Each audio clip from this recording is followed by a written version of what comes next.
सूरज एक ऐसा आग का गोला जिसके बिना धरती पर जिंदगी का सोचना भी नामुमकिन है। हमें सिखाया गया है कि ये 15 करोड़ किलोमीटर दूर एक आग का समंदर है जिसका तापमान 15 मिलियन डिग्री सेल्सियस तक जाता है। लेकिन क्या होगा अगर मैं आपसे कहूं कि सूरज वो नहीं है जो हमें दिखाया जाता है? क्या होगा अगर ये सिर्फ एक स्टार नहीं बल्कि एक जायंट मशीन है, एक ऐसी जगह जहां कोई रहता है, कोई ऐसी सिविलाइजेशन जो हमसे लाखों साल आगे है? नासा के कैमराज ने सूरज के पास ऐसी अजीब चीजें देखी हैं जिन्हें साइंस आज तक एक्सप्लेन नहीं कर पाया। आखिर सूरज के अंदर क्या छुपा है? क्या वहाँ कोई हिडन सिविलाइजेशन है जो हमें मॉनिटर कर रही है? आज दूसरा आईना पर हम उस गर्मी में उतरेंगे जहां कोई इंसान नहीं जा सकता। आज हम खोलेंगे द गॉड ऑफ द सन का असली राज। साल 2012 नासा के सोहो सैटेलाइट ने एक ऐसी पिक्चर कैप्चर की जिसने पूरी दुनिया को हिलाकर रख दिया। सूरज की सतह से एक काली धागे जैसी चीज निकल रही थी, लेकिन वो कोई नेचुरल फ्लेयर नहीं था। वो एक जायंट स्फीयर था जो सूरज से एनर्जी खींच रहा था। कंस्पिरेसी थियरिस्ट्स इसे स्टार लिफ्टिंग कहते हैं। इसका मतलब कोई इतनी एडवांस सिविलाइजेशन है जो सूरज को एक पेट्रोल पंप की तरह यूज कर रही है। लेकिन सवाल ये है, अगर वो एनर्जी ले रहे हैं तो वो रहते कहाँ हैं? कुछ साइंटिस्ट्स का मानना है कि सूरज अंदर से खाली है, हॉलो है। असल में क्वांटम फिजिक्स के मुताबिक हर चीज एटम से बनी है और एटम का 99% हिस्सा खाली होता है। तो क्या ये मुमकिन है कि सूरज के भयानक तापमान के नीचे एक ऐसी ठंडी जगह हो जहां लाइफ एग्जिस्ट कर सके?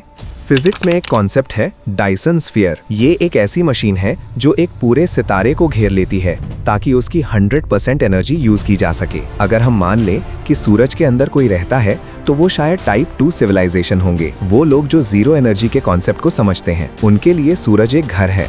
हम धरती पर सूरज की सिर्फ 1% से भी कम एनर्जी पाते हैं, लेकिन जो वहाँ रहते हैं उनके पास अनंत यानी इनफाइनाइट पावर है। नासा ने कई बार सूरज के पास अर्थ साइज्ड यूएफओस देखे हैं। साइंस कहता है ये डिजिटल नॉइज है, लेकिन दूसरा आईना पूछता है क्या हर बार नॉइज एक परफेक्ट ज्योमेट्रिकल शेप में होता है? लेकिन दोस्तों, क्या जिंदगी का मतलब सिर्फ हड्डी और मांस है? साइंस की एक ऐसी हैरत अंगेज थियरी है जो कहती है कि सूरज के भयानक तापमान में भी लाइफ एग्जिस्ट कर सकती है। इसे कहते हैं plasma life theory. Scientific research के मुताबिक प्लाज्मा जो मैटर की फोर्थ स्टेट है वो बिल्कुल बायोलॉजिकल सेल्स की तरह बिहेव कर सकता है। इंटरनेशनल स्पेस स्टेशन यानी ISS में की गई एक स्टडी में देखा गया कि जीरो ग्रेविटी में प्लाज्मा के पार्टिकल्स डबल हेलिक्स स्ट्रक्चर बनाते हैं, ठीक हमारे DNA की तरह। इसका मतलब ये है कि सूरज के अंदर ऐसी इलेक्ट्रोमैग्नेटिक बीइंग्स हो सकती हैं जिनका शरीर आग से नहीं बल्कि प्योर एनर्जी और मैग्नेटिक फील्ड से बना है।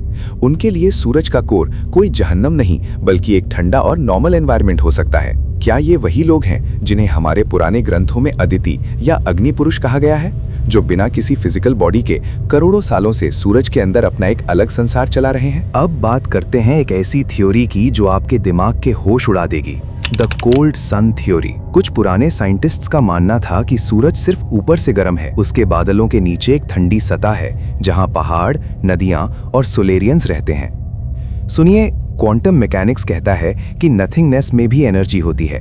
अगर सूरज के सेंटर में ग्रेविटी और प्रेशर को कंट्रोल करने की टेक्नोलॉजी हो तो वहां का तापमान मेंटेन किया जा सकता है। क्या हमारे पुराणों में लिखा सूर्यलोका कोई कहानी नहीं बल्कि एक सच्चाई थी? क्या वहां वो लोग रहते हैं जो यूनिवर्स के मैथ्स और फिजिक्स को डिजाइन करते हैं?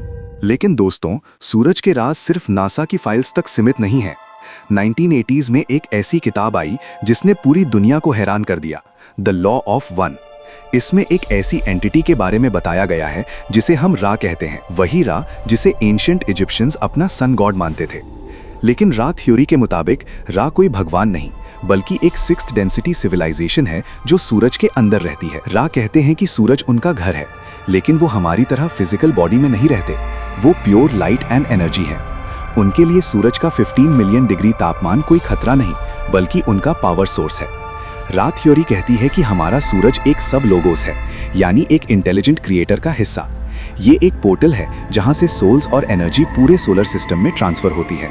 क्या ये मुमकिन है कि जिसे हम सनस्पॉट समझते हैं वो असल में इन पोर्टल्स के खुलने और बंद होने का निशान हो? क्या रा वहां से हमारे फिजिक्स और एवोल्यूशन को कंट्रोल कर रहे हैं? अगर रा की बातें सच हैं तो सूरज एक आग का गोला नहीं बल्कि यूनिवर्स की सबसे बड़ी लाइब्रेरी और होम है जहां हमारी समझ से परे लोग रहते हैं। अगर सूरज के अंदर कोई सिविलाइजेशन है तो वो हमें देख क्यों नहीं रहे? शायद हम उनके लिए इतने छोटे हैं जैसे हमारे लिए चींटियां। वो लोग कॉस्मिक इन्फ्लेशन और स्पेस टाइम को कंट्रोल करना जानते हैं। उनके लिए सूरज सिर्फ एक स्टार नहीं, एक ऑब्जर्वेटरी है। जब भी धरती पर कोई बड़ी न्यूक्लियर एक्टिविटी होती है, सूरज पर अजीब हलचल देखी जाती है। ऐसा लगता है जैसे कोई वहां से हमें चेक कर रहा है कि कहीं हम खुद को तबाह न कर लें। सूरज के अंदर कौन है? इसका जवाब शायद नासा के पास है, लेकिन वो कभी हमें नहीं बताएंगे, क्योंकि जिस दिन ये पता चला कि हम इस सोलर सिस्टम में अकेले नहीं हैं, उस दिन इंसान का ईगो खत्म हो जाएगा। हम सिर्फ एक जीरो एनर्जी यूनिवर्स का हिस्सा हैं, और शायद सूरज वो जगह है जहां से इस पूरे गेम को ऑपरेट किया जा रहा है। आपको क्या लगता है, क्या सूरज एक घर है या फिर सिर्फ एक मौत का कुआं? और अगर आप जानना चाहते हैं कि अगर अर्थ गायब हो जाए तो इंसान का क्या होगा, तो स्क्रीन पर आ रही वीडियो पर क्लिक करें। मैं वहीं मिलूंगा।